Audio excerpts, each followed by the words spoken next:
हमें भी इस बजट को हम ऐसे देखते हैं कि हमें लोगों के लिए कोई ऐसी राहत महसूस नहीं हुई कि जो अभी बजट पेश हुआ, लोगों के लिए हमें ऐसी कोई राहत इसमें कोई दिख नहीं रही है कि लोगों के लिए कोई राहत हो इसमें, या लोगों के लिए कोई रिलीफ पैकेज इसमें, ऐसा कुछ हमें देखने को महसूस नहीं हुआ है कि लोगों के हित में ये बजट हो। जो उनके वादे थे, मैनिफेस्टो में 6 गैस सिलेंडर्स की बात नहीं हुई थी, मैनिफेस्टो में 12 की बात हुई थी।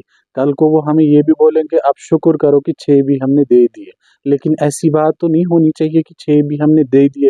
ह- ऐसा क्या है कि जो अभी तक उन्होंने कोई एक वादा आप बोलो कि जो उन्होंने पूरा किया हो, फुलफिल किया हो, जो उनका बोलना है कि अभी हमने 6 दे दिए, लेकिन 6 की बात तो नहीं हुई थी, 12 की बात हुई थी। हमें उनका मैनिफेस्टो जो उन्होंने इलेक्शन के दौरान लोगों के आगे बोला था कि हम मैनिफेस्टो हमारा मैनिफेस्टो ये है, हम मैनिफेस्टो में आपको ये रिलीफ दे रहे, हमें कोई ऐसी चीज़ कोई दिख नहीं रही है अभी तक। ग्राउंड पे कोई ऐसी चीज़ लोगों को महसूस हुई नहीं। इस बजट को हमने देखा था कि लोगों के जेबों पे जो असर हो रहा है अभी, शायद वो कम होगा, लेकिन ऐसी कोई राहत हमें मिली नहीं। आम लोग अभी बड़े उम्मीद से थे कि इस बजट में हमारे लिए कोई रिलीफ होगा, लेकिन आम लोगों के लिए इस बजट में कोई रिलीफ हमें देखने को मिला ही नहीं। मैं इस चीज़ को ये बोलना चाहता हूँ, जो डेली वेजर्स का हाल है, काश वो हाल इनको पता चल जाता कि इनके साथ क्या बीत रही है, क्योंकि उनकी पुरसानी के लिए कोई आगे आ नहीं रहा है। उनके पेंडिंग सैलरीज 2-2, 4-4 महीने, 6-6 महीने वो रिटायर हो रहे हैं। इन्होंने तो ये बोला था कि शायद 3 महीने ही हमें दे दो, हम आपको ये करके देंगे, लेकिन आज 1 साल होने को हुआ। न डेली वेजर्स की बात है, हर दिन कोई ना कोई बात बोली जाती है, अब हमने कमेटी बनाई उसका रिपोर्ट आने वाला है, लेकिन डेली वेजर्स भी इस बजट से भी परेशान है और इस हुकूमत से भी परेशान है डेली वेजर्स।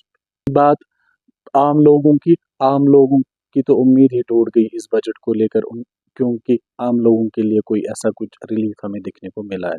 हम ये बोलना चाहते हैं कि जब वाले को अपने अवाम पे नज़र नहीं होगी, एडवाइज़र की बात सुनना ना सुनना हम इसको बेमानी मानते हैं, क्योंकि उमरुल्लाह को, उन जनाब को हर एक चीज़ पे नज़र होनी चाहिए, कौन क्या किसको कहाँ पे रिलीफ मिलना चाहिए, घर के बड़े को इन सब चीज़ों पे नज़र रखनी होती है। लेकिन हमें बदकिस्मती से ये बोलना पड़ता है कि उनको इन सब बातों पे कोई नज़र है ही नहीं। हम उनके दौरे को बड़ा वेलकम करते हैं। यहाँ पे जेएंडके के लोगों को एक उम्मीद होती है कि होम मिनिस्टर जब भी आते हैं शायद कश्मीर के लिए बेहतरी होगी।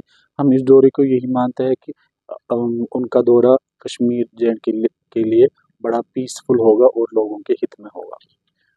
एज एनसीपी मैं एक और बार बोलना चाहता हूँ कि जो हमारे साथ रिसेंटली एक बड़ा हादसा हुआ, जो हमारे नेशनल प्रेसिडेंट थे अजीत दादा पवार, जो उनकी डेथ हुई, उन्होंने हमारे साथ जेएंडके को लेकर बड़े अच्छे प्रोग्राम डिस्कस किए थे। यहाँ के यूथ को एम्पावर करने की बड़े बड़े प्लान्स उन्होंने हमारे साथ डिस्कस किए थे।